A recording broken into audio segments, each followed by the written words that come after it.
Y como les decía, hoy nos toca el estudio de los capítulos 18, 19 y 20 del libro de Éxodo. El tiempo en el que Israel, una vez que fue liberado, una vez que fue liberado de Egipto, llegó al Sinaí. La cita que Dios ya había fijado, ya había señalado a Israel, y por la cual fue la insistencia de Moisés para Faraón, a fin de que dejara ir a su pueblo, al pueblo de Dios, para ir a servirle, para ir a adorarle al desierto. Y bueno, vamos a tomar un poco de contexto y les voy a pedir que me acompañen al capítulo 17.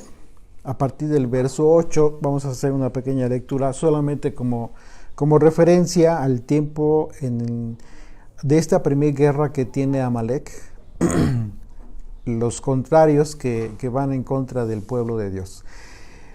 Dice a partir del verso 8: entonces vino Amalek y peleó contra Israel en Refidim, y dijo Moisés a Josué: escógenos varones y sal a pelear contra Amalek. Mañana yo estaré sobre la cumbre del collado y la vara de Dios en mi mano. E hizo Josué como le dijo Moisés, peleando contra Amalek. Y Moisés y Aarón y Hur subieron a la cumbre del collado. Y sucedía que cuando alzaba Moisés su mano, Israel prevalecía, mas cuando él bajaba su mano, prevalecía Amalek. Recordemos que Amalek tenía en su mano el báculo. Y recordemos lo que representa el báculo. El báculo representa autoridad.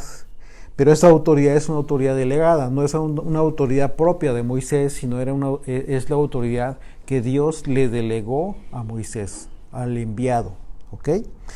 Y es en ese sentido en que simbólicamente aquí vemos algo bien importante, cómo es que en un aspecto simbólico tiene repercusiones en las cosas que suceden. Es como lo que hemos platicado con relación a la tevilá, al bautismo. Tu tevilá es la sumersión en el agua, es un aspecto simbólico, pero si tú lo entiendes en el espíritu, si tú ya comprendiste lo que representa y el compromiso que tiene a partir de ese momento, y cuando lo haces en el nombre, es decir, bajo los atributos y bajo la autoridad y bajo la enseñanza de Yeshua, esto implica que ese bautismo, muy a pesar de que haya sido una simple sumersión en el agua, va a tener repercusiones en tu vida espiritual. Y si tiene repercusiones en tu vida espiritual, por supuesto que tiene repercusiones en tu vida material. Es una consecuencia, es una cadena de consecuencias. Esto que está sucediendo en el desierto con Israel nos enseña algo bien importante. En el momento en que Moisés levanta las manos, o levanta el báculo, está representando que la autoridad de Dios está sobre el pueblo, sobre Israel. Y esta es la razón por la cual prevalecía. Y aunque es algo simbólico lo que estaba haciendo Moisés, sabemos todas las maravillas y todos los milagros que estaban sucediendo desde antes de que Israel fuera liberado en Egipto. Entonces, aquí nosotros vemos cómo es que efectivamente Israel prevalece en el momento que es levantado el báculo, que la autoridad está sobre el pueblo contrario, que es Amalek. Verso 11: y sucedía que cuando alzaba Moisés su mano, Israel prevalecía, mas cuando él bajaba su mano, prevalecía Amalek. Y las manos de Moisés se cansaban, por lo que tomaron una piedra y la pusieron debajo de él y se sentó sobre ella. Esto a ustedes les recordará algo también, otro aspecto simbólico, porque quienes han escuchado el capítulo de Hechos, el capítulo 15 del libro de Hechos, recordarán el tema de la enseñanza.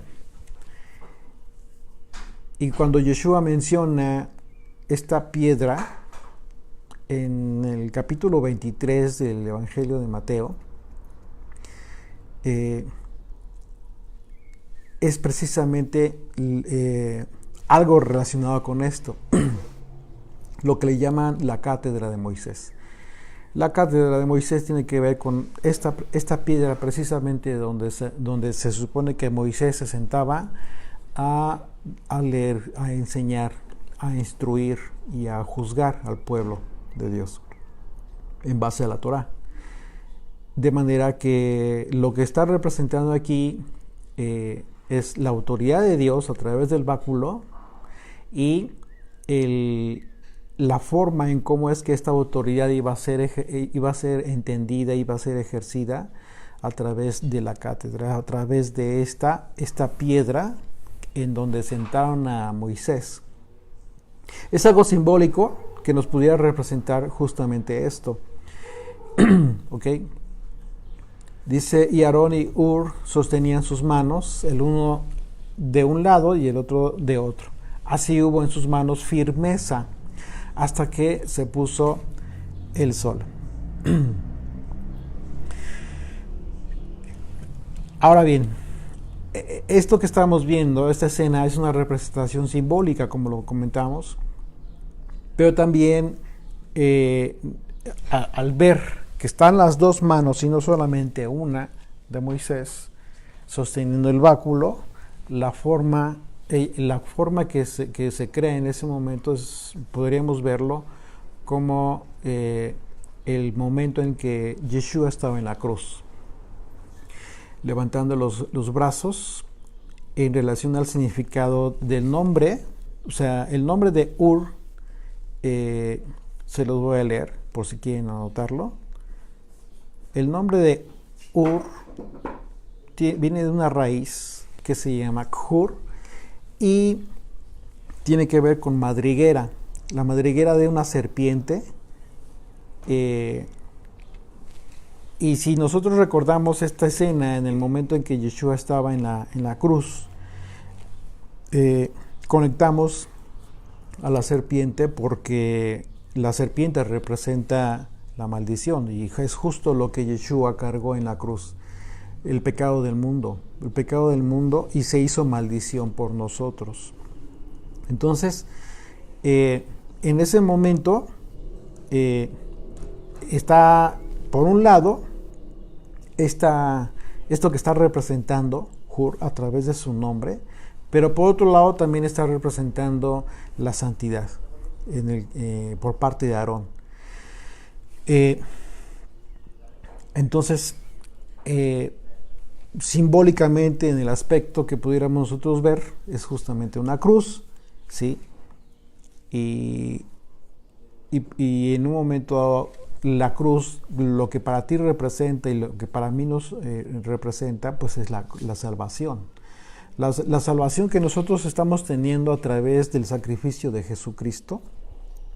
Pero la invitación a través de este pasaje es a que nosotros ampliemos un poquito más nuestro concepto de la cruz, porque está bien que empecemos a conectar la cruz con nuestra salvación, con el perdón de nuestros pecados, pero hay que ir un poco más allá para poder ir avanzando en nuestra fe.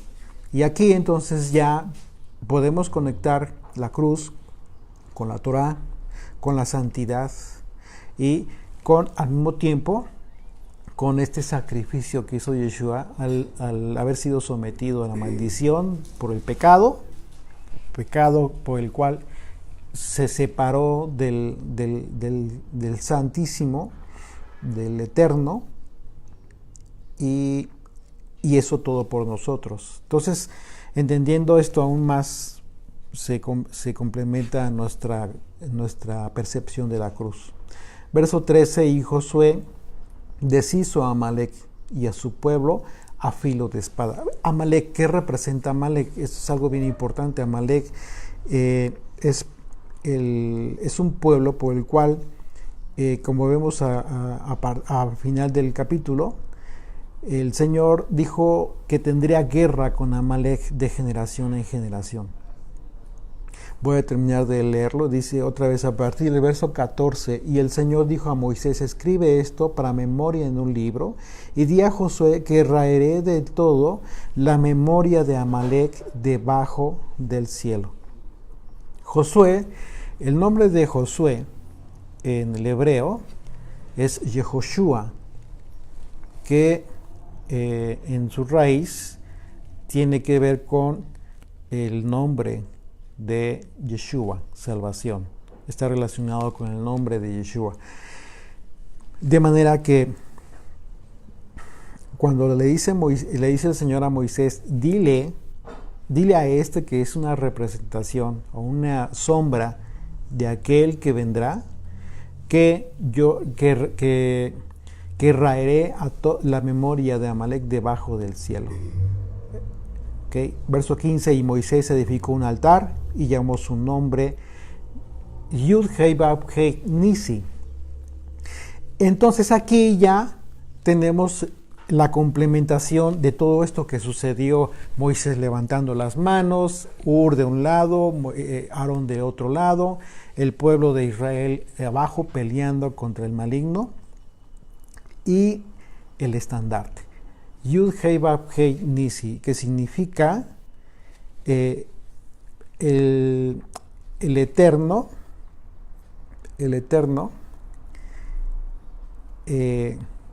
con el estandarte. ¿Ok?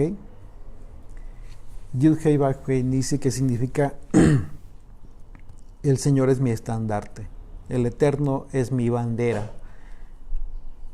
Y lo que representa la cruz en otros pasajes, como lo hemos estudiado, es precisamente eso, el estandarte.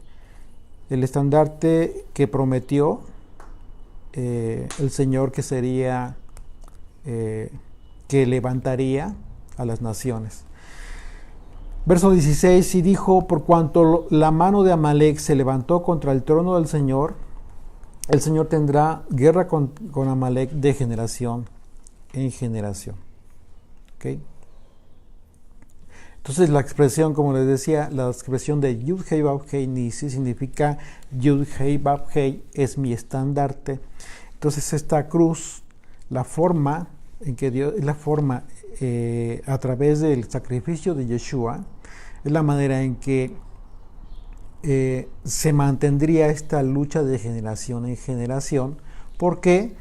Porque precisamente en la cruz Yeshua venció al mal. Yeshua venció al maligno. Y nos vamos y continuamos con el capítulo 18.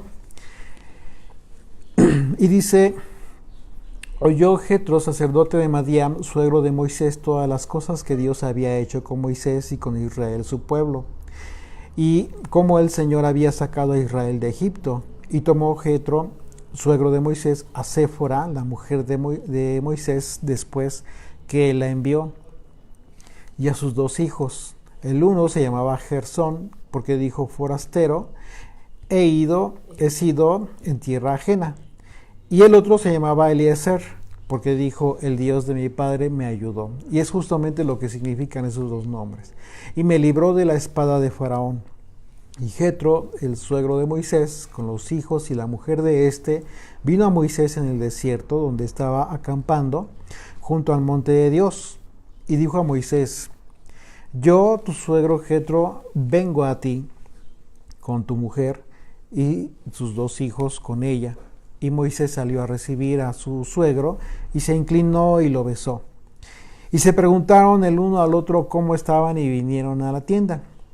Y Moisés contó a su suegro todas las cosas que el Señor había hecho a Faraón y a los egipcios por amor de Israel, y todo el trabajo que había pasado en el camino y cómo los había librado el Señor. Y se alegró Jetro de todo el bien que el Señor había hecho a Israel al haberlo librado de mano de los egipcios. Y Jetro dijo: bendito sea el Señor que os libró de mano de los egipcios y de la mano de Faraón y que libró al pueblo de la mano de los egipcios. Ahora conozco que el Señor es más grande que todos los dioses, porque en lo que se ensoberbecieron prevaleció contra ellos. Esta expresión de Jetro, específicamente cuando dice: ahora conozco que el Señor, que Yud-Heh-Vav-Heh es más grande que todos los dioses, es una referencia específica a los dioses egipcios. Porque dice: porque en lo que se ensoberbecieron prevaleció contra ellos. Y es justo lo que acaba de suceder en la lucha con Amalek. En cuanto que Amalek representa al maligno y por supuesto a todos los dioses, e Israel estaba representando al Eterno. Cada uno de los dioses o cada una de las plagas que envió el Señor para acabar con Egipto, con el poder de Egipto, representan a cada uno de los dioses más poderosos o más importantes de Egipto.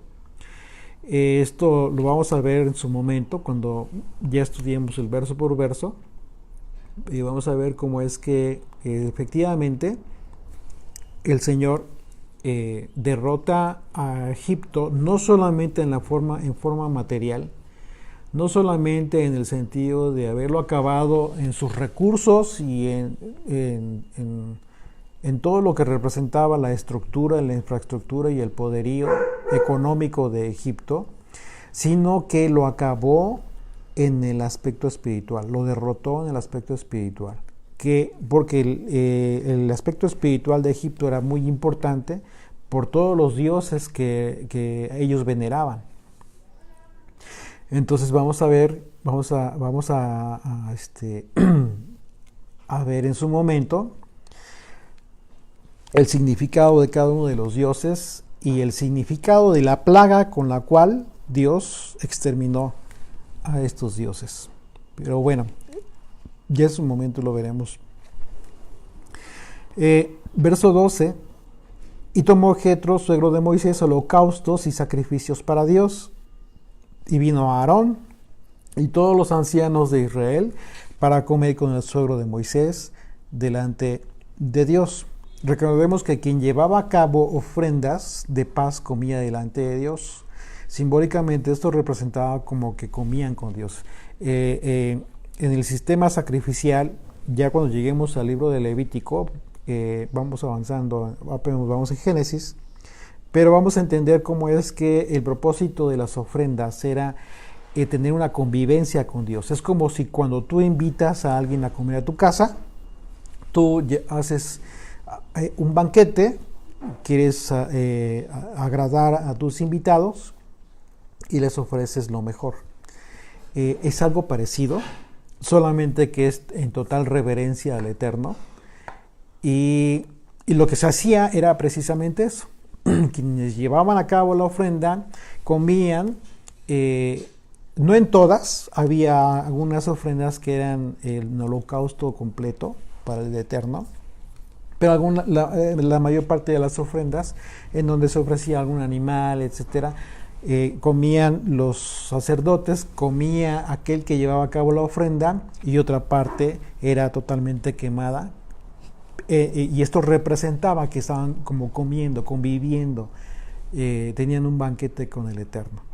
Entonces esto que hace Jetro lo hace precisamente en ese sentido. ¿Okay? Verso 13: aconteció que al día siguiente se sentó Moisés a juzgar al pueblo, y el pueblo estuvo delante de Moisés desde la mañana hasta la tarde. Viendo el suegro de Moisés, recordemos que ahorita todavía no se da la Torá, pero de acuerdo a los capítulos anteriores, nosotros vemos cómo es que, por ejemplo, cuando Dios libera a Egipto y llegan a Mara, que ya tenían sed, ya habían pasado 3 días y tenían sed, no tenían agua, quisieron tomar del agua de ahí de Mara, y no pudieron porque el agua era amarga. Y entonces el Señor le muestra un madero a Moisés y Moisés echa este madero al agua y se endulza. Y vimos toda esta representación también. Y recordemos que ahí la Escritura dice que Dios los probó a Israel en ese momento y les dio estatutos y les dio leyes.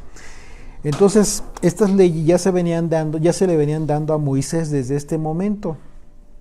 Por esa razón aquí vemos que todo el pueblo venía a Moisés y Moisés juzgaba de acuerdo a lo que Dios ya le estaba instruyendo de antemano. Otra vez, verso 14, viendo el suegro de Moisés que todo lo que él hacía con el pueblo, dijo, ¿qué es esto que haces tú con el pueblo? ¿Por qué te sientas tú solo y todo el pueblo está delante de ti desde la mañana hasta la tarde? Y Moisés respondió a su suegro, porque el pueblo viene a mí para consultar a Dios. Es decir,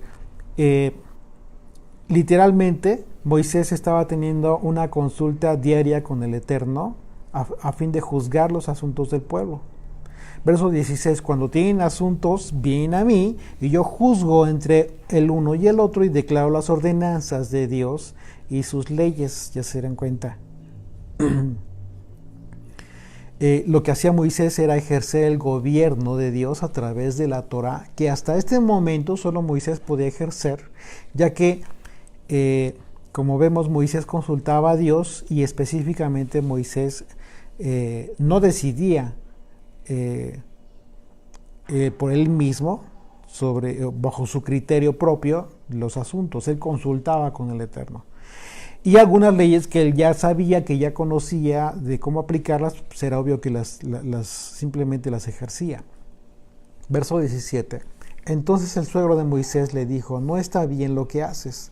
Desfallecerás del todo tú, también este pueblo que está contigo, porque el trabajo es demasiado para ti. No podrás hacerlo tú solo. Oye ahora mi voz, yo te aconsejaré y Dios estará contigo. Fíjense lo que se está diciendo Jetro. Oye ahora mi voz y yo te aconsejaré y Dios estará contigo. Está tú por el pueblo delante de Dios y somete tú los asuntos a Dios. Verso es lo que recibimos, por ejemplo, en el caso del Proverbio 1, del 2 al 5. Para entender sabiduría y doctrina, para conocer razones prudentes, para recibir el consejo de prudencia, justicia y juicio y equidad, para dar sagacidad a los simples y a los jóvenes inteligencia y cordura, oirá el sabio y aumentará el saber. Y el entendido adquirirá consejo. ¿Qué significa? Que si Moisés era sabio y era entendido, escucharía un buen consejo. Y efectivamente, el consejo que Jetro le da a Moisés es muy importante. Verso 20. Y enseña a ellos las ordenanzas y las leyes, y muéstrales el camino por donde deben andar y lo que han de hacer. ¿Qué significa esto? Esa es una enseñanza bien importante. En este consejo de Jetro, no solamente es para Moisés, sino para todos nosotros. ¿Por qué? Porque una vez que tú conoces la Torá, una vez que ya has tenido la oportunidad de comenzar a discernir los mandamientos de Dios, lo más importante es que tú las enseñes y no todo el tiempo pretendas tú simple y sencillamente decir que está bien y que está mal. Es decir, la retórica o el contexto de los sermones que da un pastor en una iglesia o un líder X de cualquier movimiento religioso tendría que cambiar, y en lugar de estar dando todo el tiempo consejos personales como de familia o en un tema específico, tendría que cambiar y comenzar a enseñar la Torá. Comenzar a enseñar las leyes. ¿Por qué? Porque entonces lo que estás haciendo es enseñarle a las personas cómo van a resolver no solamente, sino otros más problemas que van a tener. Por ejemplo, de repente hay gente que se dedica mucho como a la consejería. Y está bien dar consejos. O sea, de repente que la gente acude contigo y das para que porque esperan recibir de ti un consejo. Y lo que tú haces es decirle, bueno, en ese caso específico, ve con fulanito, haz esto, aquello. O sea, lo manejas de forma muy práctica, pero muy concentrada en el problema de la persona. No lo hagas así, porque no le estás enseñando a la persona la Torah. Le estás dando un consejo solamente para resolver su problema de momento. ¿Y qué va a suceder? Que al rato va a tener otro problema y va a volver a regresar contigo y la consejería nunca se va a acabar. Una. Y dos, estás enseñándole a la gente a depender todo el tiempo de ti. Eso es un error. Eso está mal. Tú tienes que formar discípulos. Es decir, tú tienes que aprender a formar discípulos. Tú tienes que aprender a que la gente, cada vez que requiera de algo, que tenga un problema, consulte a la Torah, para que de esa manera sea el Eterno a través de su espíritu que le esté revelando cómo es la mejor forma en que resuelva su problema. El problema es cuando tú das un consejo muy específico, sin citar la Torah, sin citar la Escritura, le estás quitando a la persona lo más importante. O sea, le vas a dar un consejo que le va a resolver, como un paliativo. A lo mejor sí le sirve, eres muy brillante y le vas a dar un buen consejo. Pero ya, hasta ahí se acabó. Lo más importante no es eso. Es decir, supongamos que viene una persona y te dice, fíjate que no sé qué hacer con mi hijo, porque mi hijo efectivamente quiere hacer las cosas bien, pero el consejo que yo le doy no lo quiere escuchar porque piensa que estoy equivocado. ¿Ok? Si tú le dices, hace esto, aquello, pero no le citas la Escritura, ¿qué crees? El joven va a seguir con la misma duda. Pero si tú le enseñas a esta persona que tiene que sentarse con su hijo y decirle, mira, mi consejo es en base a esto, ¿por qué? Porque Dios lo establece de esa manera, y lees con tu hijo la Escritura y le citas la Escritura que él mismo lea, y cuál fue la consecuencia del consejo que recibió Moisés, o cuál fue la consecuencia del consejo que recibió Salomón, cuál fue la consecuencia en fin, hay tantos ejemplos, ¿no?, que tú puedes ver en la Escritura. Lo que vas a crear tú sin conocer al joven, al haberle enseñado a esta persona cómo atender este asunto con su hijo, vas a crear en el joven una conciencia. ¿Por qué? Porque no solamente son las palabras de la mamá o del papá, sino que las palabras de la mamá y el consejo de la mamá y el papá van respaldados por la propia Escritura y a través de ejemplos muy prácticos en la propia Escritura. O sea, es una forma, eso se me ocurrió de momento, pero el punto es ese, el punto es que tenemos que enseñar a la gente la Torah. Siempre que acudan a ti a pedir un consejo, lo primero que tienes que decir es, cita la Escritura. Que no se te ocurre decir simplemente haz esto y aquello, porque lo que va a hacer esa persona es buscar un consejo más, y así a final de cuentas se le va a pasar. Dale algo que realmente le sea sustancioso, cita la Escritura. Y no pasa nada si de momento no lo sabes. ¿Sabes qué? Dame oportunidad, déjame consultar la Escritura y me pongo en contacto contigo. Y está bien. Y regresa la llamada o regresa el mensaje, escríbele en relación a tu asunto. Fíjate que lo más importante, lo más ideal sería esto. La Escritura dice esto, nos enseña esto y esto y esto, en fin, cita la Escritura. Es justo lo que está diciendo el consejo de Jetro. Enséñale a la gente las leyes, las ordenanzas y muéstrales el camino por donde deben andar y lo que han de hacer. ¿Ok? Además, verso 21, además escoge tú de entre todo el pueblo Varones de virtud, temerosos de Dios, varones de verdad que aborrezcan la avaricia. Esto es bien importante. Y ponlos sobre el pueblo por jefes de millares, de centenas y de 50 y de 10.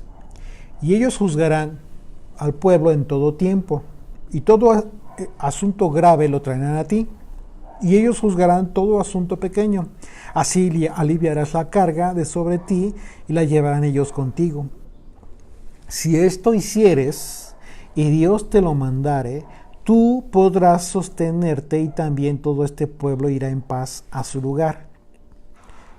Dice verso 24, y oyó Moisés la voz de su suegro, e hizo todo lo que dijo. Escogió pues Moisés varones de virtud de entre todo Israel, y los puso por jefes sobre el pueblo, sobre 1000, sobre 100, sobre 50 y sobre 10. Varones de virtud, temerosos de Dios, y que aborrezcan la avaricia.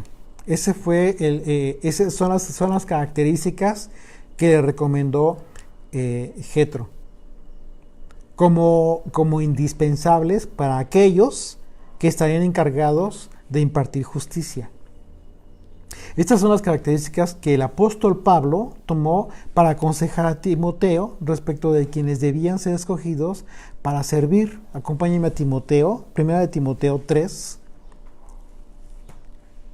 1 Timoteo 3, y vamos a leer del 1 al 7. Palabra fiel, si alguno anhela obispado, buena obra desea.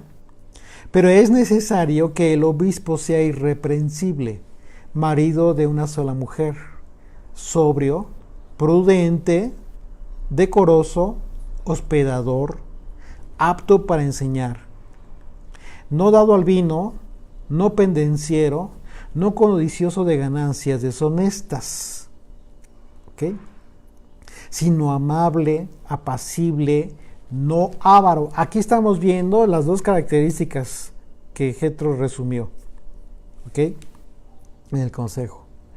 Verso 4, que gobierne bien su casa, es decir, que tenga autoridad, pero una autoridad no impuesta por la fuerza, sino con el ejemplo mismo de su propia vida. Que gobierne bien su casa, que tenga a sus hijos en sujeción con toda honestidad. Esto es bien importante. Pues el que no sabe gobernar su propia casa, ¿cómo cuidará de la iglesia de Dios? No un neófito, no sea, ¿qué es un neófito? Que no estudia. ¿Perdón? Que no estudia. ¿Quién no estudia? Alguien ignorante, ¿sí? O inexperto, aún todavía. Un neófito, la palabra neófito podría ser más apegado al concepto de la persona que joven y por lo mismo inexperto. No. Porque también los viejos pueden ser inexpertos, ¿no? Sí. No precisamente un joven. Bueno, la palabra neófito en el griego es la palabra neophutus, que tiene que ver con joven o plantado recientemente, como que apenas está empezando. Entonces la palabra en realidad aquí la asemeja más a la inexperiencia, ¿sí?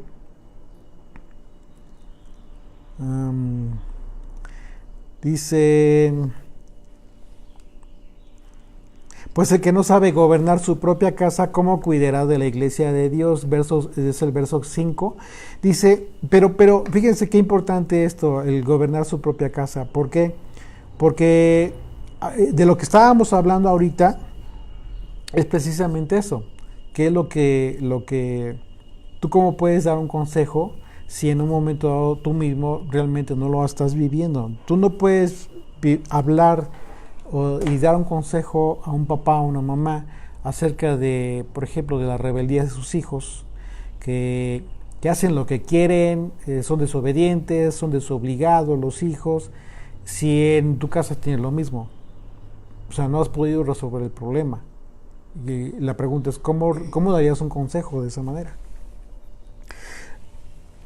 Verso 6, no un neófito, no sea que envaneciéndose caiga en la condenación del diablo. ¿Por qué? Pues es como dice el dicho,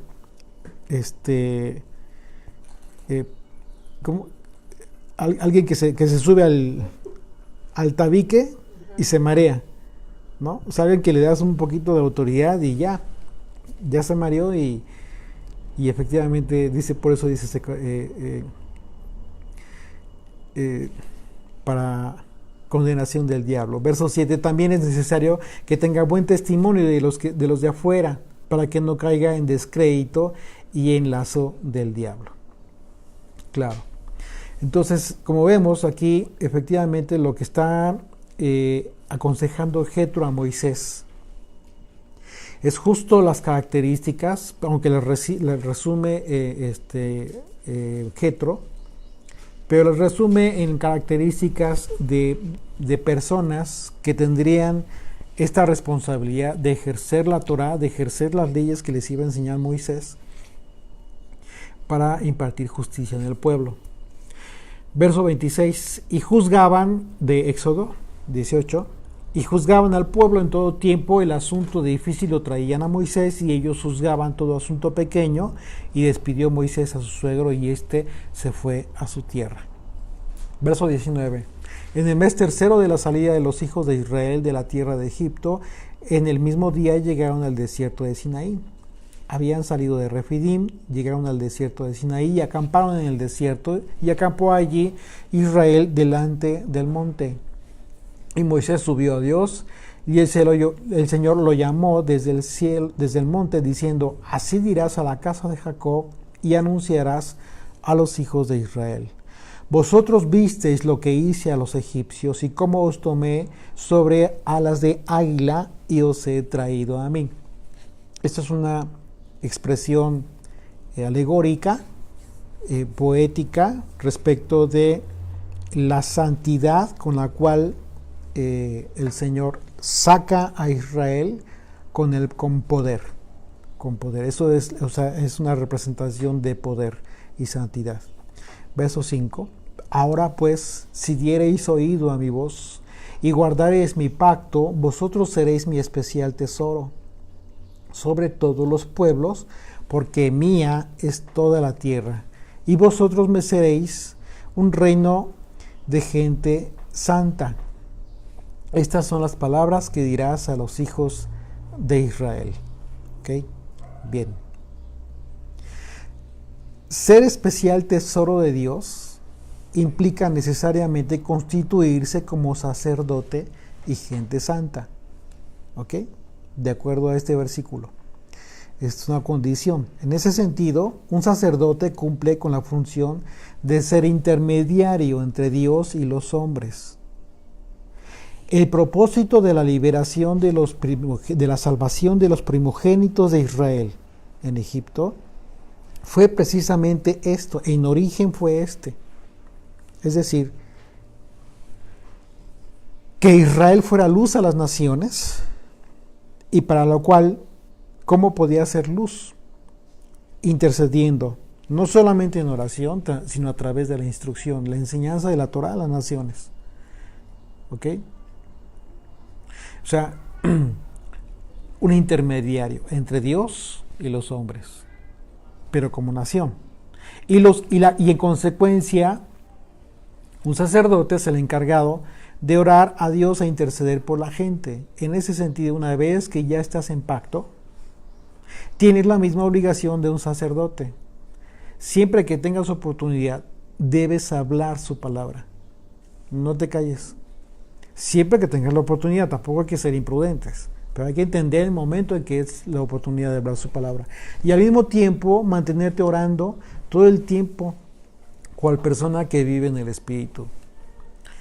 Una forma de poder identificar a alguien que es Israel como el especial tesoro de Dios es cuando alguien no solo toma el pacto, sino como lo guarda siendo fiel a su compromiso y permanece en esa fidelidad. En estas personas comienza a cumplirse la profecía de Jeremías 31-33. Tú identificas, tú puedes identificar a una persona que ya está dando estos frutos. Jeremías 31-33 dice, pero este es el pacto que haré con la casa de Israel después de aquellos días, dice el Señor. Daré mi ley en su mente y la escribiré en su corazón. Y yo seré a ellos por Dios y ellos me serán por pueblo. Más adelantito vamos a analizar esta expresión que tiene mucha relevancia cuando dice yo seré a ellos por Dios. Es muy importante porque contrapone todo el aspecto de la idolatría. ¿Qué? 31, 36. 33. Yeshua habló del tesoro escondido en referencia al reino de Dios. ¿Ok? Y es una referencia precisamente a esto, a quienes serían el tesoro, el especial tesoro, el tesoro preciado por el Señor.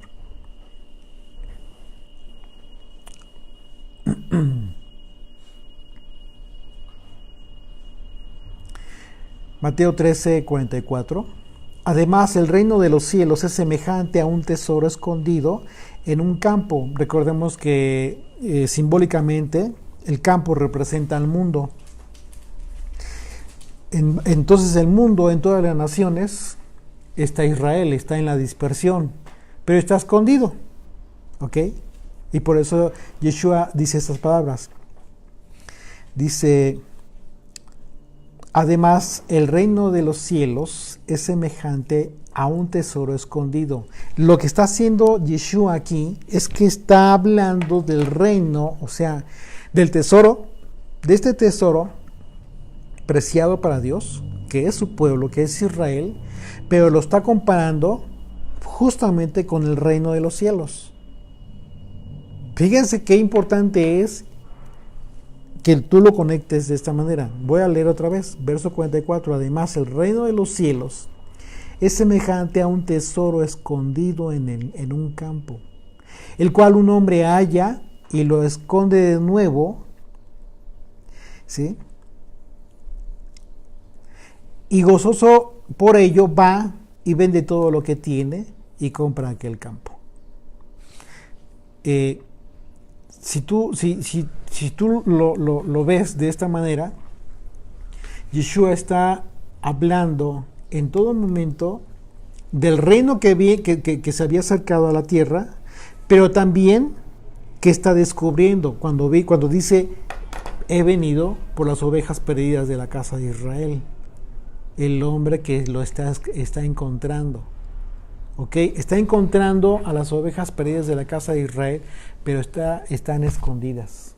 ¿De quién estará escondido? ¿Por qué habrá escondido? ¿Por qué habla Yeshua en este ejemplo del reino? Que el hombre lo encuentra y lo vuelve a esconder en el campo hasta que no compre todo el campo. ¿De qué está hablando?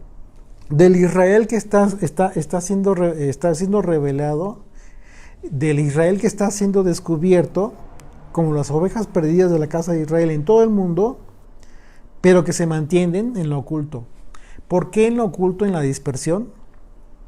En un sentido alegórico. ¿Por qué? ¿De quién? ¿Oculto de quién? Pues del maligno. Del maligno, precisamente. ¿Por qué dice? ¿Y cuándo va a ser el momento en que este hombre entonces compre todo el campo y ya sin ningún problema?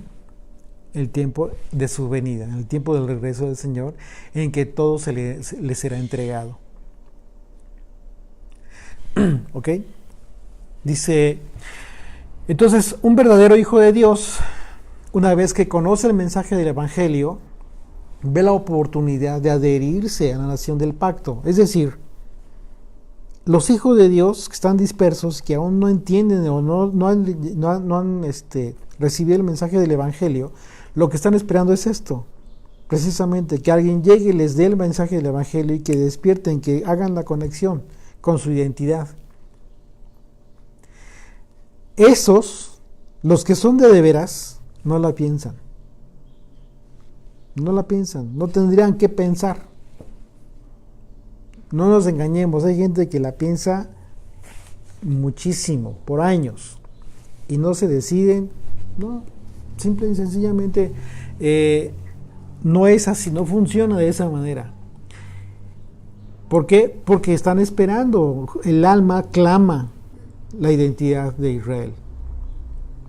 Entonces, una vez que entienden y hacen la conexión con su identidad, por supuesto que simplemente están esperando la oportunidad de adherirse a la nación del pacto y aceptan el pacto con la disposición total que conforme se practica este tipo de vida, irá compartiendo, comprendiendo la sabiduría que hay detrás de cada mandamiento. Es decir, una vez que la persona entiende esto, de inmediato comienza a restaurar su vida. Es justo lo que está esperando el Israel que está escondido. ¿Sí? Porque una muestra de lo que esto significa es la expresión de Israel ante el Sinaí. Todo lo que diga el Señor haremos.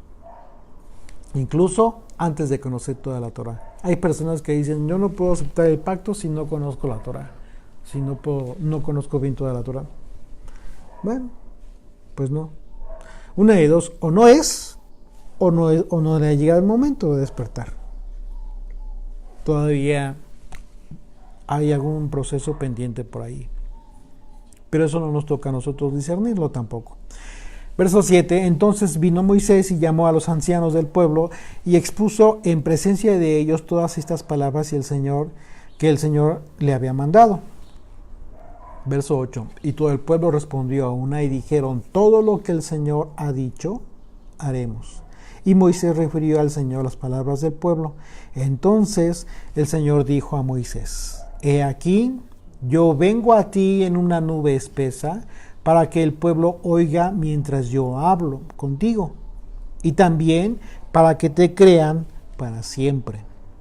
Y Moisés refirió las palabras del pueblo al Señor. Y el Señor dijo a Moisés, ve al pueblo y santifícalos hoy y mañana, y laven sus vestidos, y estén preparados para el día tercero, porque el tercer día el Señor descenderá a ojos de todo el pueblo sobre el monte Sinaí. Dios condicionó al pueblo a guardar el pacto precisamente antes de recibir la Torá, ordenándole a Moisés que santificara al pueblo y que lavaran sus ropas.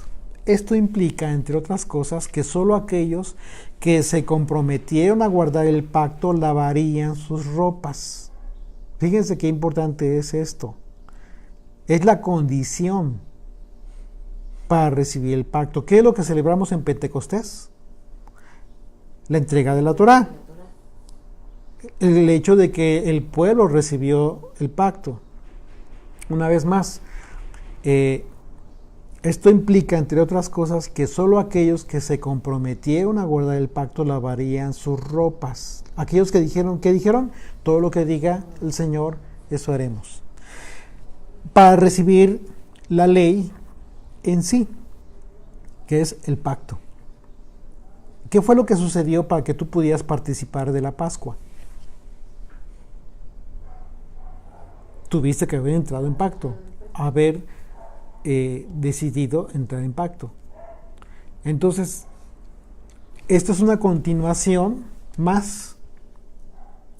Durante todos estos días, todos estos 50 días de panes a partir de la fiesta de Pesaj hasta Pentecostés, les habíamos comentado que implica un proceso de meditación, de considerar nuestras vidas, de estar realmente haciendo un trabajo de depuración acerca de muchas cosas que nosotros mismos sabemos que tenemos que cambiar. Y eso implica el lavado de ropas, en parte. ¿Por qué? Porque tenían que estar en santidad para recibir la ley. Es decir, que todos aquellos que sí pudieron participar de la Pascua de antemano cumplieron la condición de ser constituidos al especial tesoro de Dios. Hoy en día, tú y yo ya conocemos la Torá. En ese momento, Israel frente al Sinaí no conocía la Torá, no se la había entregado. Entonces las condiciones cambian. ¿Por qué cambian? Porque tú ya conoces la Torá. Y tú pudiste participar de la Pascua porque entendiste en qué consistía el pacto y en qué consistían los mandamientos dados a Moisés. Entonces, las condiciones son diferentes. Te tienes que ubicar en el tiempo actual. Y muchas veces es una desventaja, pero también es una ventaja, porque ya tienes todo el panorama. Así que hoy en día, solo aquellos que se comprometen a guardar el pacto conmemoran la entrega de la Torá. Pues ese es el propósito de la festividad. ¿Qué caso tiene o qué chiste tiene, digo yo, o dime tú, qué propósito tiene que tú hagas como que invitaciones masivas a todo el mundo sin conocer realmente quién va a estar en esa fiesta con tal de hacer una celebración de esta naturaleza, en donde tendrías como propósito primordial enseñar o participar el objetivo real de la fiesta? Está haciendo falta conciencia de estas cosas. Miren, yo entiendo el ánimo de fiesta, pero tenemos que cambiar el concepto, porque no es una pachanga, perdón la expresión, pero muchas veces se confunde. Realmente se hacen festividades masivas y no tienen ni conciencia de qué personas están, no por hacer una selección o una exclusión, no, sino porque no estás cumpliendo con el objetivo primordial de la enseñanza de la Torá. El objetivo de participar en la fiesta de Pentecostés no es diferente. De hecho, es un camino que empezó desde Pascua.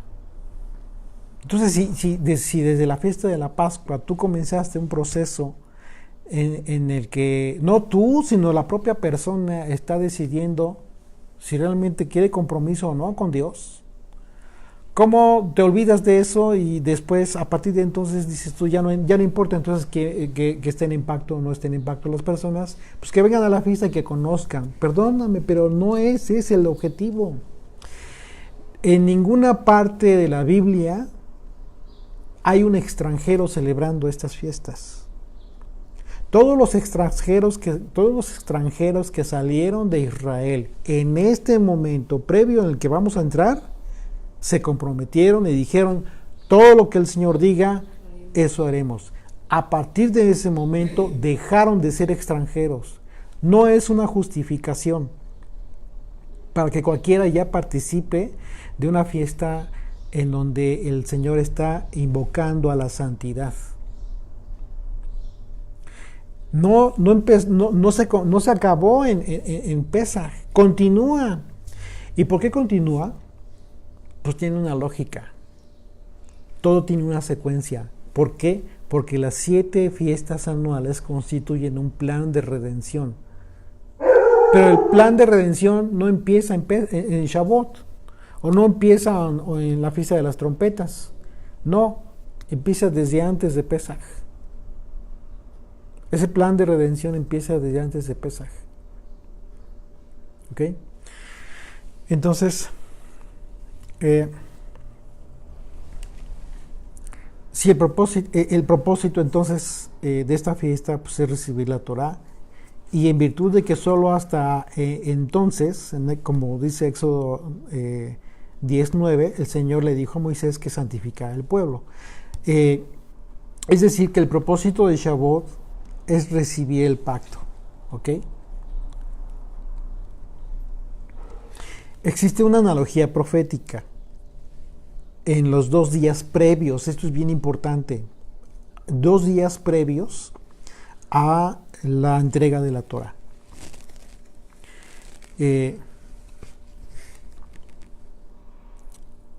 Ya que el Señor se manifestaría al pueblo en el tercer día, de acuerdo a la instrucción dada a Moisés. Es decir, que de acuerdo a las palabras del apóstol Pedro, en el sentido de que un día es como 1000 años, y 1000 años es como un día para Dios, se entiende que los 2000 años que han transcurrido después de la venida de Yeshua han sido un tiempo para que el pueblo de Dios lave sus ropas, y que debemos estar preparados para su manifestación a través del regreso del Mesías.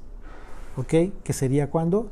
El día tercero, como la profecía de Oseas, capítulo 6. ¿Ok?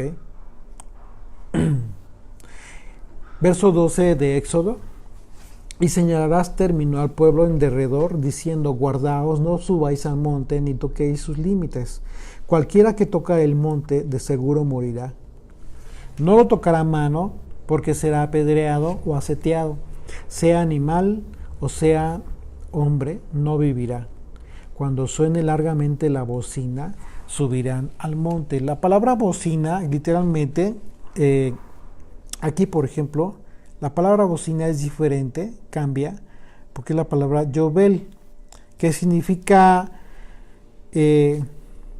toque de cuerno. ¿Ok? Es un toque continuo.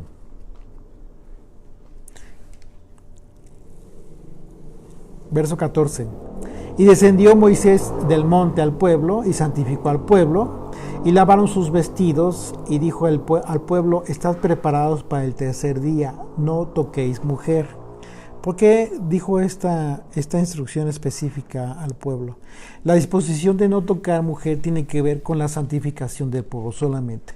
La santificación con la que tendría que estar llevando a cabo Moisés en el pueblo, y que implica, por supuesto, mantenerse en oración en el espíritu, en un ambiente, en un aspecto espiritual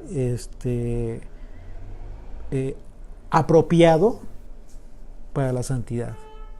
¿Ok? Verso 16. Aconteció que al tercer día, cuando vino la mañana, vinieron truenos y relámpagos y espesas nubes sobre el monte, y sonido de bocina muy fuerte. Aquí la palabra bocina es otra. La palabra bocina es shofar, que tiene que ver con una corneta o cuerno también. Pero la palabra es diferente, la palabra shofar. Y cuando ustedes escuchan el shofar, cuando estamos terminando el estudio del cierre de Shabbat todos los sábados aquí con nosotros, que mi hijo toca el shofar, tiene que ver precisamente con un cuerno que hace ese sonido parecido. Es un sonido que se asemeja, según lo que dice la historia, al sonido que escucharon en el monte Sinaí. Verso 17. Y Moisés sacó del campamento al pueblo para recibir a Dios, y se detuvieron al pie del monte. Todo el monte Sinaí humeaba, porque el Señor había descendido sobre él en fuego, y el humo subía como el humo de un horno, y todo el monte se estremecía en gran manera. El sonido de la bocina iba aumentando en extremo.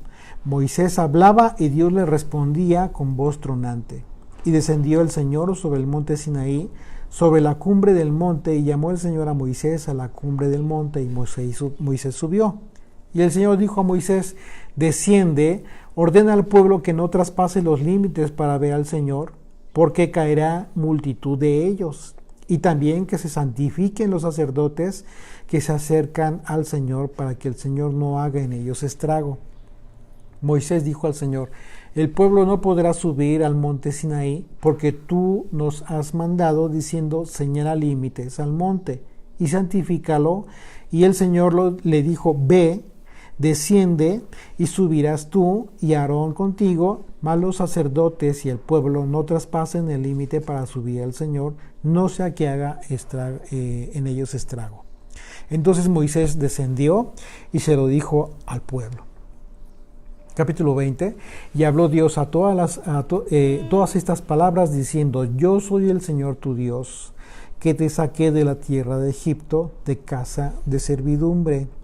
No tendrás dioses ajenos delante de mí. La palabra dioses tiene que ver, y aquí sí les voy a pedir que si tienen la oportunidad de tomar nota, solamente como referencia, la palabra dioses pues en el hebreo es la palabra Elohim, ya lo sabemos. Y que tiene que ver, la implicación tiene que ver con aquello que se mantenga con autoridad, es decir, de acuerdo a los diversos conceptos que maneja esta palabra en el hebreo, podemos entenderla como juez o rey. Aquí, al referirse a dioses, esta es una referencia a jueces o reyes. ¿Qué implica? Una y otra implica autoridad. De modo que bajo ese contexto, si el juez implica autoridad sobre la persona y ejerce soberanía, estamos hablando de que el concepto abarca cualquier aspecto que se levante con carácter de autoridad sobre la vida de la persona y contravenga las disposiciones de la ley de Dios. ¿Ok? Bajo este mismo contexto se encuentra la palabra rey, ya que esta figura ejerce la misma función, es decir, determina leyes. El juez las aplica y sanciona. El rey igual hace una función similar, determina leyes en la vida de las personas. Ahora bien, cuando dice el Señor: no tendrás dioses ajenos delante de mí, por lo tanto, todo aquello que se encuentra en franca oposición a la dirección de la Torá en las personas, ¿qué es? Es otro Dios. Entonces amplía el concepto. Nosotros, cuando vemos esto, de repente parecemos como niños, pensando todavía que, o como que nos estacionamos en el concepto de dioses, haciendo alusión a las imágenes. Y no maduramos ese concepto. La invitación es a que vayamos avanzando, maduremos, pensemos en los conceptos de acuerdo a la propia disposición del Eterno. ¿En qué sentido? Él dijo que todas las cosas pasarán, pero la palabra de Dios permanecerá. Si esto es así, Dios está suponiendo de antemano que los tiempos cambiarían, que las circunstancias del hombre cambiarían, la vida del hombre cambiaría. Las propias profecías, aunque manejan un sentido muy, muy alegórico, por favor, en serio, aunque manejan un sentido muy alegórico las profecías, podemos entender cómo es que efectivamente Dios estaba dando por hecho que el hombre tendría avances científicos y viviría estos tiempos que estamos viviendo. O sea, por supuesto que el Señor lo estaba dando por hecho.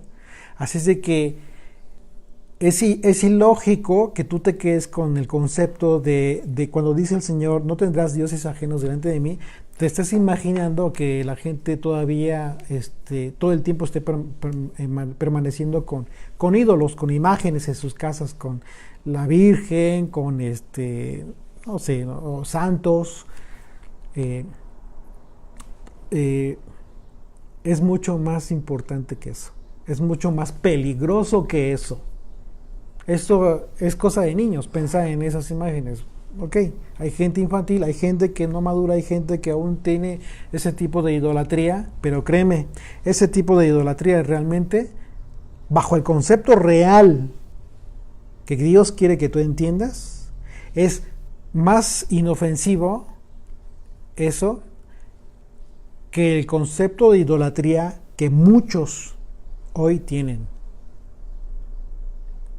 Si ya entendimos que la palabra dioses, de acuerdo al contexto, nos arroja varios conceptos, y uno de ellos tiene que ver con la palabra rey, otro de ellos tiene que ver con juez, con magistrados incluso. Entonces se está hablando de cualquier cosa que establezca ley, una imposición acerca de la forma en que tú llevas tu vida. Muchos han hablado, por ejemplo, acerca del trabajo. Otros han hablado acerca del dinero. Bueno, piensa en cualquier otra cosa. Piensa en cualquier otra cosa que en tu vida se presente, pero que te impida cumplir la ley, la Torah, la ley de Dios. A eso se refirió el Señor cuando dijo: no tendrás dioses ajenos delante de mí. ¿Ok?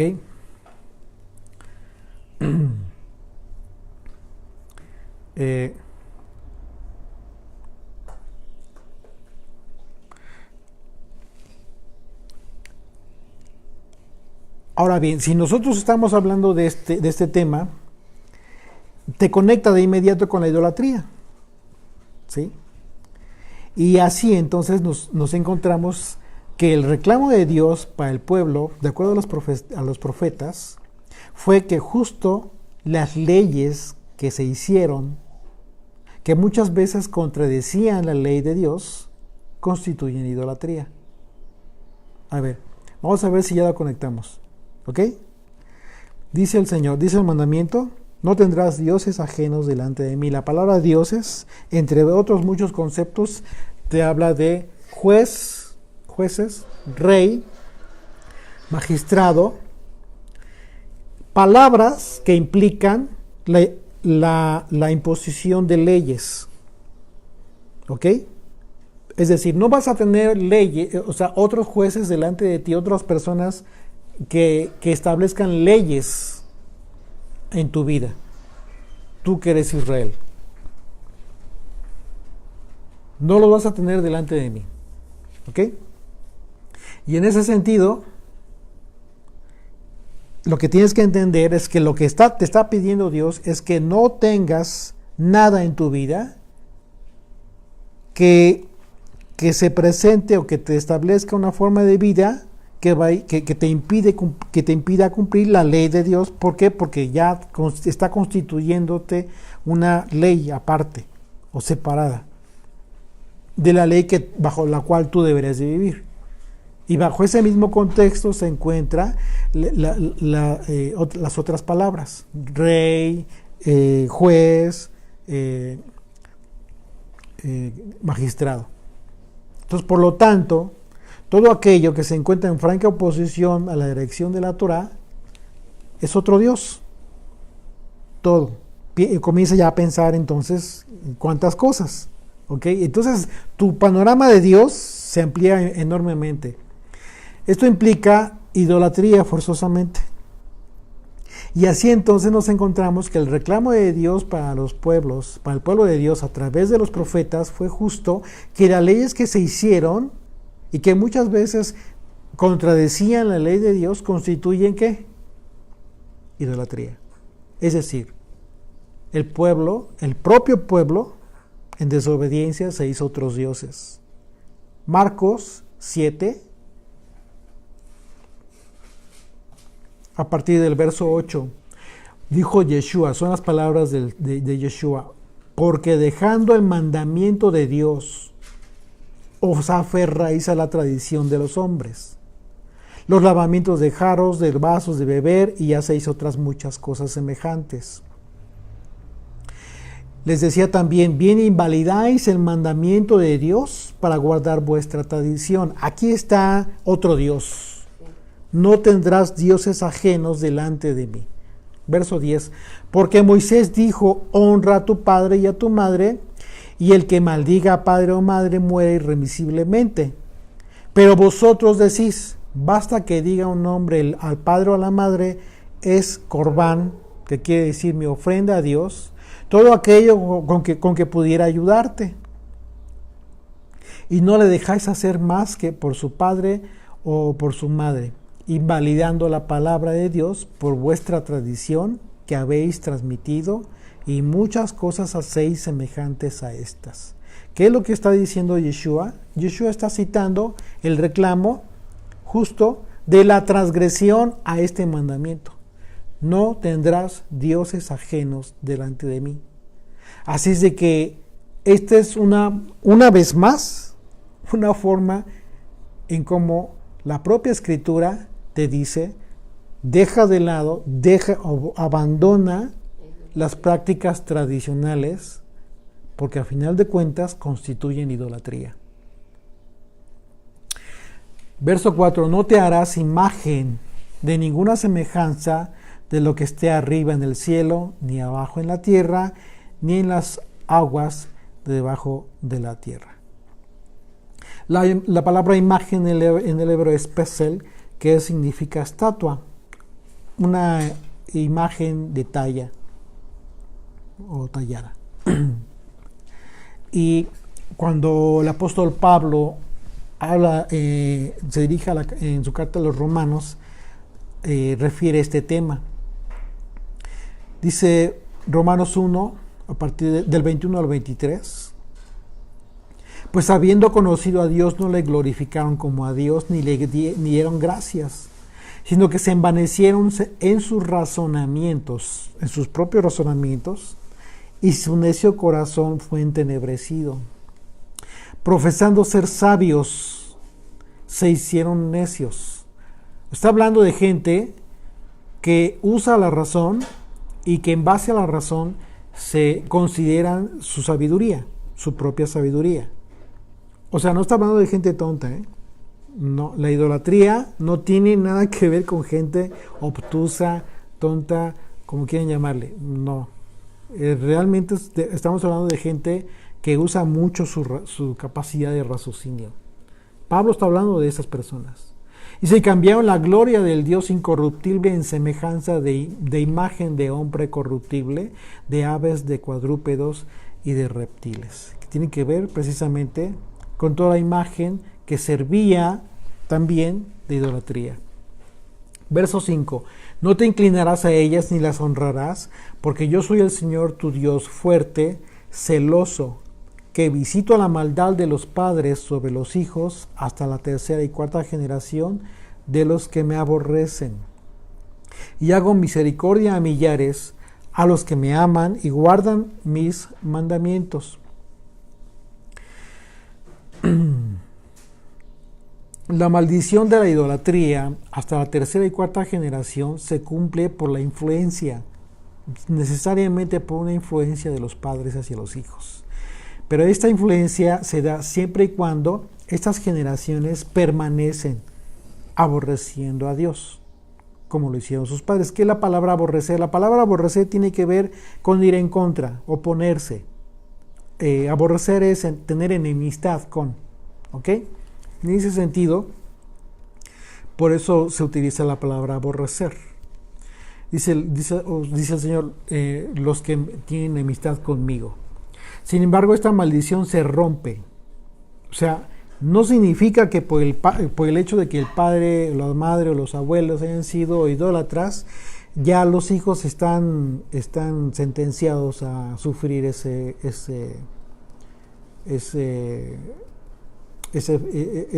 maldición. Por supuesto que no, por supuesto que la pueden romper. Esa maldición se rompe por las descendencias, porque es una promesa de Dios. Los padres no van a cargar con los pecados de los hijos y los hijos no van a cargar con los pecados de los padres. Mire, por favor. ¿Ok?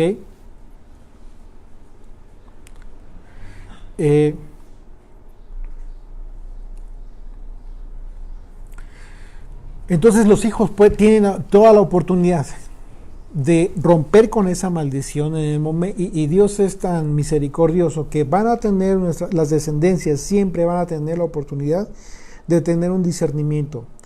Va a llegar el momento en que alguien les hable del mensaje y puedan entender, y en ese momento tienen la oportunidad de abandonar esa cadena de maldición, de romper la cadena de maldición estipulada por el Señor.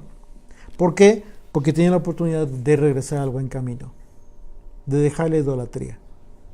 Porque en el momento que se arrepienten, reconocen a Dios como el único al que deben adorar y reverenciar en sus vidas. Verso 7. No tomarás el nombre del Señor tu Dios en vano, porque no hará por inocente el Señor al que tome su nombre en vano. Y recientemente estuvimos viendo este tema en el estudio de Génesis. El nombre, hablando del nombre, en la cultura hebrea, en el contexto bíblico específicamente representa los atributos, las enseñanzas, y en el caso bíblico, la doctrina de la persona, la persona que representa. Por ejemplo, en el caso vimos en los casos de Abraham, de Sara, de Jacob, cómo fue que Dios les cambió el nombre con un propósito a partir de entonces. Usar en vano el nombre de Dios significa que lo hagamos nulo, es decir, que no digamos, que nosotros nos digamos hijos de Dios o discípulos de Yeshua, o que formemos parte del pueblo de Israel, pero que en realidad las amenazas, las enseñanzas del maestro simplemente no se vean reflejadas en nuestra vida. De nada sirve que te digas que eres del pacto, que eres hijo de Dios, etcétera, si al final de cuentas tu vida no cambia. Con lo cual incluso podemos hacer que los no creyentes, en su caso, que sería el peor de los casos y más triste, ellos blasfemen el nombre de Dios. Es decir, que se burlen de todo esto que tú hablas o lo que dices que representas. Eso es usar el nombre de Dios en vano. No tiene nada que ver, o realmente no tiene que ver con simplemente mencionar el nombre. O peor aún, mucho menos tiene que ver con que tengas que forzosamente decir el nombre Kadosh. Porque para empezar no lo sabes, ni siquiera lo vas a poder pronunciar. Es decir, porque el nombre es impronunciable. Pero que hay que restaurar la lengua. Perdón, pero las profecías hablan del tiempo en que la lengua va a ser restaurada. No va a ser restaurada porque a ti se te ocurra pronunciar Yahshua, Yehoshua o Yeshua. Eso no tiene nada que ver. Porque digas Dios, ya piensa la gente que eso es usar en vano el nombre de Dios. Eso es algo infantil que no tiene nada que ver con el verdadero sentido de usar en vano el nombre de Dios, ¿sabe? Imagínense que a ese grado el Señor se hubiese referido en su mandamiento a decir, no usarás el nombre de Dios en vano. Perdón, pero lo están colocando al Eterno en una condición tan precaria como si el Señor no estuviera advirtiendo desde la creación del mundo que Israel estaría disperso en todas las naciones, con lenguas totalmente distintas, que nada que ver con el hebreo original incluso. Hay que madurar ese aspecto. Olvídense de que si está mal que estés diciendo Jesucristo, por favor, por el nombre de Jesucristo, por decirlo, por orarlo, cuántas veces lo oraste, estás aquí, estás queriendo regresar al Padre, estás teniendo la bendición y la oportunidad de poder regresar al Padre. Hay que madurar, hay que ser, hay que tener más sentido de la lógica en estos aspectos. Entonces,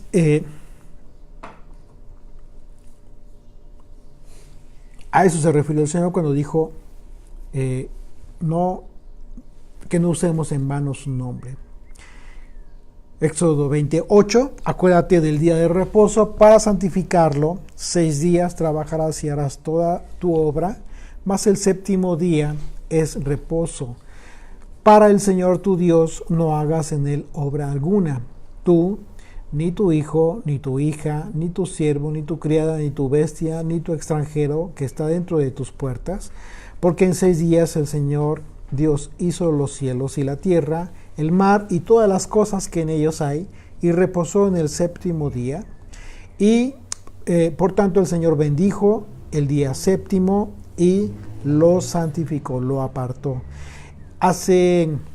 La semana pasada y hace 15 días estuvimos teniendo en 2 sesiones el estudio del día de reposo, de Génesis 2, del 1 al 3. Fueron 2 estudios que separamos. Se los recomiendo. No me voy a profundizar porque no es el tema, pero de manera muy general, muy rápido, qué tiene que ver con el día de reposo, por qué el Señor lo santificó, precisamente porque es la forma en cómo la creación, como Israel, estaría teniendo su plenitud, siendo completo, a fin de cumplir con su propósito. El día de reposo es parte complementaria de la creación de Israel y de todo el mundo. Solamente que el de Israel obviamente está más obligado a esto y entenderlo y así enseñarlo. Verso 12, honra a tu padre y a tu madre para que tus días se alarguen en la tierra que el Señor tu Dios te da. Acabamos de ver un ejemplo de lo que implica la honra al padre y a la madre en la cita de Marcos 7, de las palabras de Yeshua, la importancia que el Señor le da acerca de la honra al padre y a la madre. Tal es así que en la Torá se prescribía o se prescribe que todo aquel que maldiga a padre o madre muera irreversiblemente, tendría que morir.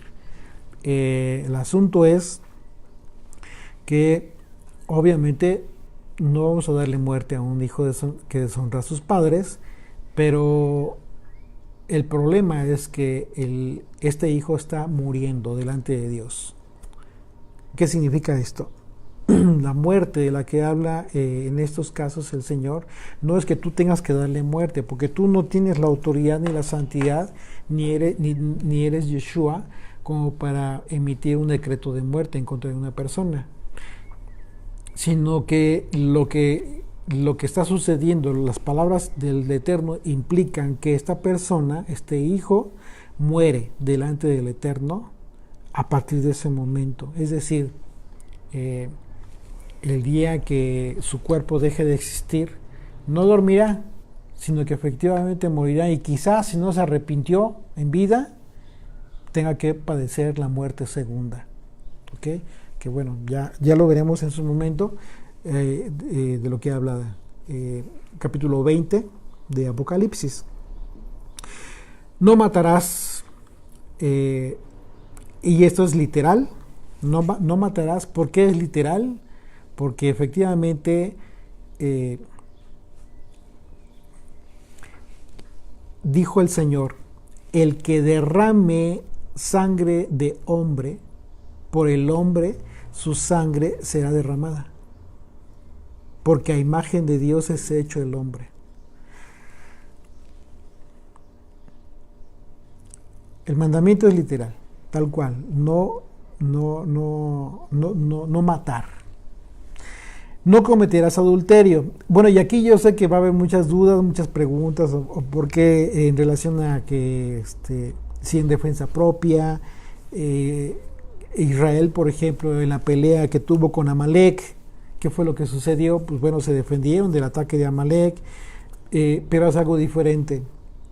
El mandamiento primordialmente va en el sentido de derramar, de matar por algo que no tenga que ver con la defensa de tu propia vida, primordialmente. Tampoco se vale, o tampoco es una invitación a que tú tengas que andar armado, porque la situación está bien difícil, y que tengas que en un momento dado responder con fuego, o responder con muerte hacia las personas. No es el asunto. Pero bueno, son temas que ya la propia Torá los va explicando desde el Éxodo, más adelante el Levítico y Deuteronomio, Números.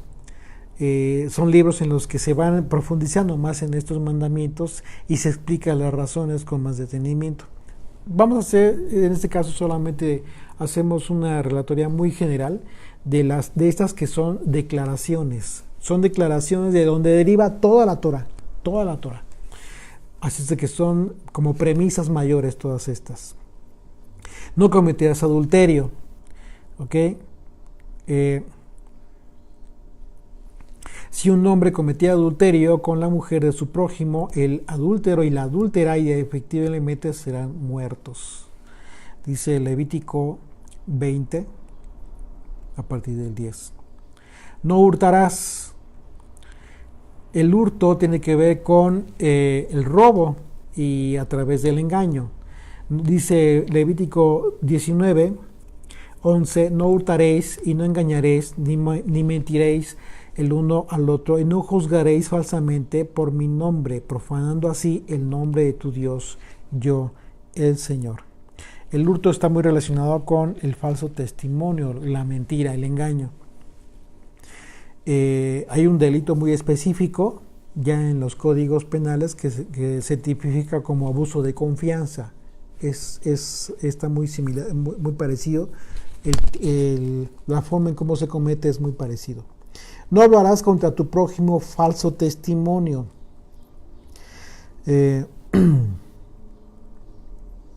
Éxodo 23:1. No admitirás falso rumor. No te concertarás con el impío para ser testigo falso. No seguirás a los muchos para hacer el mal, ni responderás en litigio inclinándote a los más para hacer agravio. ¿Okay? Verso 17, no codiciarás la casa de tu prójimo. ¿Qué es codiciar? La palabra codiciar tiene que ver con amar, desear mucho. O sea, tener como que en mucha estima algo. Entonces, dice, no codiciarás la casa de tu prójimo, ni codiciarás la mujer de tu prójimo, ni tu siervo, ni su criada, ni su buey, ni su asno, ni cosa alguna de tu prójimo. Verso 18, todo el pueblo observaba el estruendo y los relámpagos y el sonido de la bocina y el monte que humeaban. Y viendo el pueblo temblaron y se pusieron de lejos. Y dijeron a Moisés, habla tú con nosotros y nosotros oiremos. Pero no hable Dios con nosotros para que no muramos. Y Moisés respondió al pueblo, no temáis, porque para probaros vino Dios, y para que su temor esté delante de vosotros, para que no pequéis. Entonces aquí estamos viendo que efectivamente el propósito en esta ocasión era la obediencia que tendría que tener el pueblo a través del temor del castigo, a través del temor a Dios. ¿Ok? No temáis, porque para probaros vino Dios, y para que su temor esté delante de vosotros, para que no pequéis. ¿Ok? Para que no desobedezcan. Verso 21. Entonces el pueblo estuvo a lo lejos y Moisés se acercó a la oscuridad en la cual estaba Dios. Y el Señor dijo a Moisés, así dirás a los hijos de Israel, vosotros habéis visto que he hablado del cielo con vosotros. No hagáis conmigo dioses de plata, ni dioses de oro os haréis. Dice, no hagáis conmigo, es decir, no te hagas una imagen de Dios, aunque te refieras a Él, pero no lo hagas, ni de plata, ni de oro. Es decir, lo que hicieron con el becerro de oro fue precisamente haber transgredido esto. Dice, no hagáis conmigo dioses de plata, ni dioses de oro os haréis. Verso 24, altar de tierra harás para mí. Eso sí lo permitió. altar. Es un altar en donde, ¿por qué el altar? Porque era donde llevaban a cabo, y se llevarían a cabo los sacrificios, las ofrendas. Dice, ¿y esto por qué? Pues por la gratitud. Dejaría la oportunidad para que el hombre tuviera gratitud a Dios. Altar de tierra harás para mí, sacrificarás sobre él tus holocaustos y tus ofrendas de paz, tus ovejas y tus vacas, de todo lugar donde yo hiciere que esté la memoria de mi nombre, vendré a ti y te bendeciré. Y si me hicieres altar de piedra, no las labres de cantería, porque si alzares herramientas sobre él, lo profanarás. La palabra profanar tiene que ver con la palabra romper. Con la palabra romper, amancillar, echar a perder. ¿Ok? De acuerdo al significado de altar, altar debería ser entonces construido, ¿cómo? Con las manos. Con las piedras sin labrarlas. Exactamente, exactamente.